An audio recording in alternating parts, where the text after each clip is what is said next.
رحمت اللہ علیہ درویش تھے دلی کے، بہت سارے لوگ مرید تھے، ایک بڑا خدمت گزار مرید تھا، مزدوری کرتا تھا، غریب تھا، تو 6 بیٹیاں تھیں اس کی۔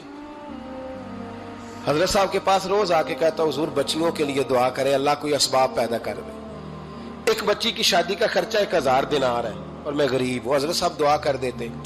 خانقاہ شریف کے تھوڑے ہی فاصلے پر، حضرت جہاں بیٹھ کے مریدوں کی تربیت کرتے تھے، اس سے تھوڑا ہی فاصلے پر نا ایک عیسائی رہتا تھا، بڑا مالدار تھا، بڑی سارے اونٹ، گائیں، بھیڑ، بکریاں رکھی ہوئی تھی، اور حضرت شرف الدین رحمت اللہ علیہ کی بڑی مخالفت کرتا تھا۔ اور یہ جو آپ کا غریب مرید تھا، یہ اس کا پڑوسی تھا، ایک دن بلا کے نا ان کو کہنے لگا کہ تو کدھر جا کے جو ہے وہ ٹکرے مار رہا ہے، وہاں سے کچھ نہیں ملنے والا، وہ تجھے کیا دیں گے جن کی خانقاہ خود چندے پہ چلتی ہے، مدرسہ چندے پہ چلتا ہے، مسجد چندے پہ چلتی ہے، تیری بیٹی کا معاملہ کہاں حل ہوگا؟ تو اس درویش نے کہا کہ تو میرے پیر کو نہیں جانتا، تو مجھے میرا محبوب نہیں ڈٹھا، تو پتہ نہیں نا، تو اس رستے کا مسافر نہیں، تو نہیں جانتا، ان کا بس چلے نا تو وہ ہر قیمت میں میری بیٹیوں کی شادی کرا دیں۔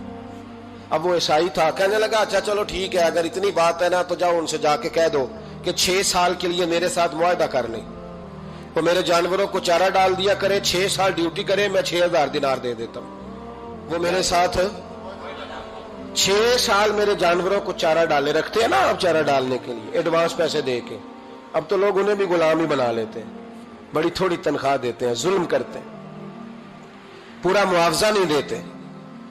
حضرت شیخ شرف الدین کے بارے میں وہ کہنے لگا جا اپنے پیر سے جا کے کہہ کہ میرے جانوروں کو 6 سال چارہ ڈالے، میں 6000 دے دیتا ہوں، تو جو کہتا ہے ہر قیمت پہ جانے کو تیار ہے۔ اس نے جب یہ بات کی تو مرید نے ناراض ہو گیا، وہ لڑائی ہو گئی، گریبان پکڑ لیا، جھگڑا ہوا، بات بڑی دور گئی، اس طرح کی بات کرتا میرے حضرت کے بارے میں، تیرے جیسے کئی میں وہاں کام پہ رکھا دوں۔ جب وہ بڑی بحث ہوئی، بات محلے میں، علاقے میں پھیل گئی، دنیا نے سن لی تو شیخ شرف الدین تک بھی پہنچ گئی۔ اس طرح جھگڑا ہوا ہے، لوگ سو گئے عشاء کی نماز کے بعد۔ حضرت صاحب نے نا سر پہ کپڑا لیا، اس عیسائی کے دروازے پہ دستک دی، وہ باہر آیا، فرمانے لگے لوگ تو سوچ سمجھ کے ملازم رکھتے ہیں، تو نے بھی تو سوچ ہی لیا ہوگا، تبھی تو مجھے آفر کی ہے، تو اپنی آفر پہ قائم ہے، واقعی مجھے رکھ لے گا اور 6000 دینار دے دے گا؟ کہنے لگا جا بابا کام کر اپنا۔ فرمایا نہیں، تو نے اتنے لوگوں میں بات کی، اتنی بحث ہوئی، تو قائم ہے؟ کہنے لگا میں تو قائم ہوں، پر آپ نے نہیں قائم رہنا۔ فرمایا میں سوچ سمجھ کے آیا ہوں۔ اس نے کہا آپ ڈیوٹی کریں گے، بحثوں کو چارہ ڈالیں گے؟ فرمایا ایک شرط، بس جب اذان ہو جائے نا تو مجھے رب کی نماز پڑھنے کی اجازت دے دینا، باقی صبح و شام جو تو کہے گا۔ اگر اس غریب کی بیٹیاں بیائی جائیں تو مجھے اور کیا چاہیے، اس کی 6 بیٹیوں کا بوجھ ہے اس کے سر پہ، تو مجھے رکھ لے۔ اللہ اکبر۔ وہ کہنے لگا چلے پہ میرے ساتھ خط بندگی کر لیں، آج کل ہم اسٹامپ کرتے ہیں، اس زمانے میں خط بندگی ہوتا تھا، غلامی کا خط، قاضی شہر کے پاس، یعنی اس کا خیال تھا کہ چلو اسٹامپ کی بات کروں گا تو بھاگ جائیں گے۔ فرمایا چل میں تیار ہوں۔ قاضی تک گئے، طے ہو گیا، 6000 دینار دے دیے۔ حضرت نے مرید کو بلایا، فرمایا پتر یہ لے جا، جا میری بیٹیوں کو روانہ کر دے۔ کہنے لگا حضور یہ کیا کر رہے ہو آپ، کچھ سوچیں۔ فرمایا یار جب تجھے بیٹا بنا لیا تو پھر میری پوتیاں تو لگتی ہیں نا، میرا حق تو بنتا ہے نا، جا کے ڈیوٹی کر، ان کو بیاہ دے۔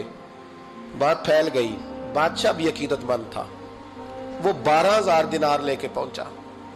کیا بتاؤں ان رب کے بندوں کا دل کیسا ہوتا ہے، کیا درد ہوتا ہے، کیا رنگ۔ 12000 دینار لے کے بادشاہ آیا اور آ کے حضرت کو پیش کیے کہ حضور آپ دیں اس عیسائی کو ڈبل دیں اور جائیں کام کریں۔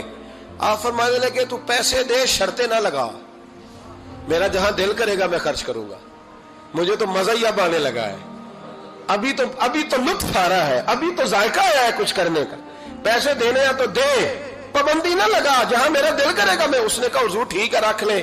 حضرت نے فجر مسجد میں پڑھی، جیب میں 12000 دینار تھے، اعلان فرمایا بھی کسی اور کی بیٹی بھی بیٹھی ہے تو پیسے میرے پاس ہیں۔ وہ 12000 دینار بھی بانٹ دیا، اور 12000 دینار بانٹ کے نا تو پھر چلے گئے کھیت میں چارہ کاٹنے۔ اس عیسائی کو کسی نے بتلایا کہ ان کے پاس تو 12000 آیا ہے، پر تجھ سے جان نہیں چھڑائی انہوں نے، کہ وعدہ یہ ہوا تھا کہ 6 دیں گے تو جائیں گے، جب تک دیں گے نہیں تیرے گھر میں کام کریں گے۔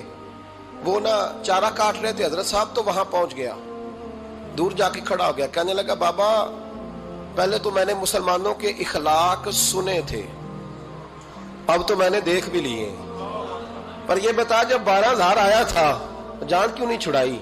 تو حضرت چارہ کاٹتے کاٹتے رو پڑے، فرمانے لگے تو نہیں نہ جانتا یہ بیٹیاں سانجی ہوتی ہیں، پتہ نہیں نا؟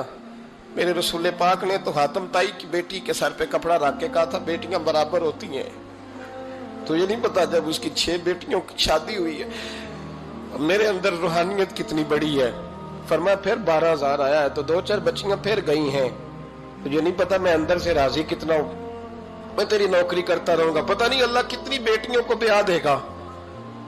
اتنا رویا وہ عیسائی کے پیروں میں بیٹھ گیا، کہنے لگا بابا میں نے تیری مخالفت کی ہے پر تیرے قریب آ کے پتہ چلا ہے کہ تو بہت اونچے اخلاق کا مالک ہے، اور اگر تیرا یہ مقام ہے تو تجھے اخلاق سکھانے والے محمد عربی کی شان کتنی ہوگی۔ ظالم کی بولیے جاتے نہیں لوگ جھوٹے گواہ بن کے، وکیل صاحب کو نہیں پتا ہوتا کہ یہ بندہ مجرم ہے جو میرے پاس آیا، کیا مجرموں کے وکیل نہیں ہوتے؟ بولے تو اس کو پتہ نہیں ہوتا وکیل صاحب کو کہ یہ صاحب مجرم ہے، میرے پاس مقدمہ لے کے آئے، اور اگر بے ادبی نہ ہو جائے تو میرا خیال ہے قاضی عدالت کو بھی پتہ ہوتا ہے کہ مجرم کون ہے اور مظلوم۔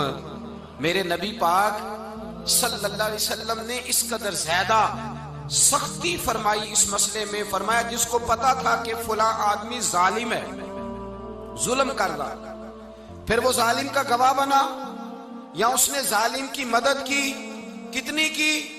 شارحین لکھتے ہیں چاہے اس نے ایک جملہ بول کے کی، چاہے ایک، سارے بولیے، چاہے ایک غریب کو اس نے ظلم کیا تو کہتے ہیں علاج یہ سی، چاہے ایک جملہ بول کے کی، شارحین اس حدیث کی شرح میں لکھتے ہیں ایک جملہ بول کے چاہے مدد کی، جس بندے نے کسی ظالم کی مدد کی کسی مقدمے میں یا کسی صورت میں اور اسے پتا تھا یہ ظالم ہے، میرے نبی پاک صلی اللہ تعالیٰ علیہ وسلم فرماتے ہیں اگر اس نے مدد کی، ابھی ظالم کی بات نہیں ہو رہی، ظالم کے مددگار کی بات ہو رہی، اگر کسی نے ظالم کی مدد کی تو حضور فرماتے ہیں خدا بھی اس سے بری و ذمہ ہے، رسول بھی اس سے بری و ذمہ ہے۔ سنبھال کے رکھے اپنی نمازیں، قربانیاں، حج، زکوٰۃ سنبھال کے رکھے۔